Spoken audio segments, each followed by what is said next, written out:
Assalamualaikum dan selamat sejahtera. Nama saya Muhammad Ilan Izul bin Safi. Saya daripada kelas DEM 3A. Hari ini saya nak menceritakan hukum Newton pertama. Hukum Newton pertama ialah objek yang berada dalam keadaan pegun akan kekal dalam keadaan pegut. Hukum Newton pertama juga berkait rapat dengan inersia. Inersia ialah kecenderungan objek untuk kekal pegun atau bergerak. Hubungan antara jisim dan inersia. Inersia sesuatu objek bergantung pada jisimnya. Jika besar sesuatu objek, maka besarlah inersia objek tersebut. Ini dapat disimpulkan bahawa inersia yang besar menyukarkan pergerakan sesuatu objek. Untuk membuat anda lebih senang dan faham, saya akan mengajar anda dan menunjuk macam mana cara Newton pertama berlaku. Jom. Pertama sekali, kita perlukan gelas. Yang kedua, duit shilling.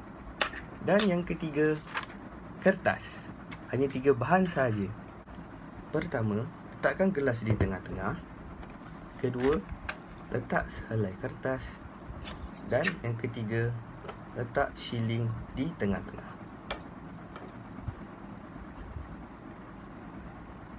Okey. Apabila saya tarik dan pukul kertas ini, duit shilling ini akan jatuh ke dalam gelas. Bismillahirrahmanirrahim. Nampak tak? Duit shilling dah ada dalam gelas.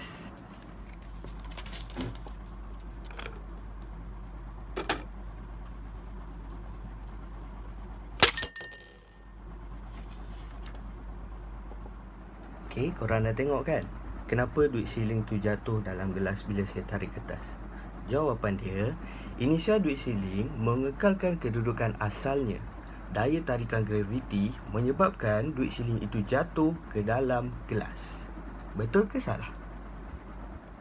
Kesimpulannya, hukum Newton pertama, semakin besar jisim suatu objek, semakin sukar untuk objek bergerak. Contohnya macam duit shilling tadi. Semakin berat duit shilling, semakin susah untuk duit shilling bergerak ataupun berpusing bila jatuh. Dia akan jatuh statik. Sekian, terima kasih. Hai semua, nama saya Larvin dari DM 3A. Nombor TV saya ialah 23 DM 0F103. Hari ini saya akan membentangkan tentang hukum gerakan Newton kedua, iaitu Newton second law of motion. Hukuman gerakan Newton kedua menyatakan bahawa kadar perubahan momentum adalah berkadar terus dengan daya penuan yang bertindak ke atas objek itu pada arah yang sama dengan arah bertindak itu. Ini bermakna semua objek berjisim tetap di bawah. Suatu pengaruh daya panduan F bukan sifat akan mengalami pecutan.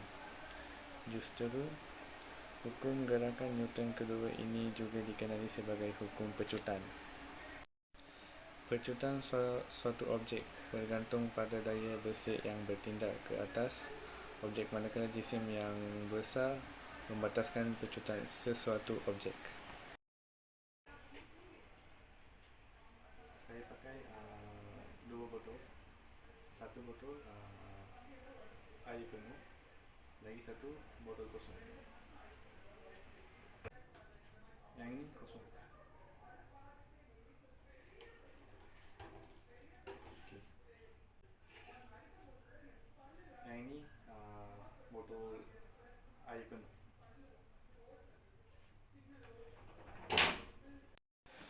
Kesimpulan hukum Newton kedua ialah semakin tinggi pecutan dialami oleh jasad itu, semakin besar nilai jisim, semakin berkurang nilai pecutan. Jisim membataskan pecutan sesuatu objek.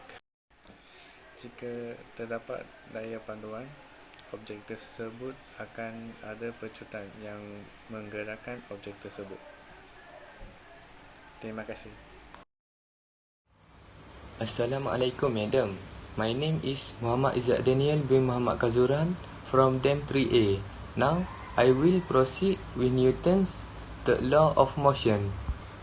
The third law states that all force between two objects exist in equal magnitude and opposite direction. The third law means that all force are interaction between different bodies or different regions with one body, and those that there is no such as a force that is not accompanied by an equal and opposite force. In some situation, this law is sometimes referred to as the action-reaction law, with Fa called the action and Fb the reaction. In other situations, the magnitude and directions of the force are determined jointly by both bodies, and it isn't necessary to identify one force as the action and the other as a reaction. The action and the reaction are simultaneous, and it does not matter which is called the action and which is called reaction. Both forces are part of a single interaction, and neither force exists without the other. The two forces in Newton's third law are of the same type. From a conceptual standpoint, Newton's third law is seen when a person walks. They push against the floor, and the floor push against the person. Similarly, the tires of a car push against the road, while the road push back on the tires. The tires and road simultaneously push against each other. In swimming, a person interacts with the water, pushing the water backward, while the water simultaneously push the person forward.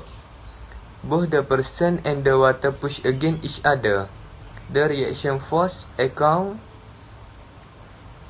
for the motion in these examples.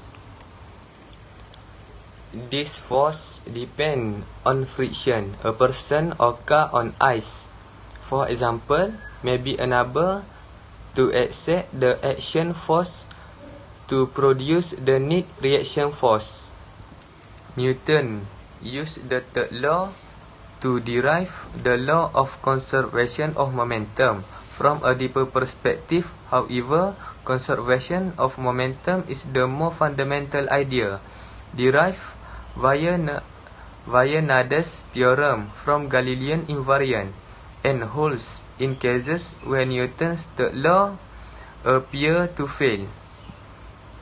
For instance, when force fields as well as particles carry momentum, and in quantum mechanics.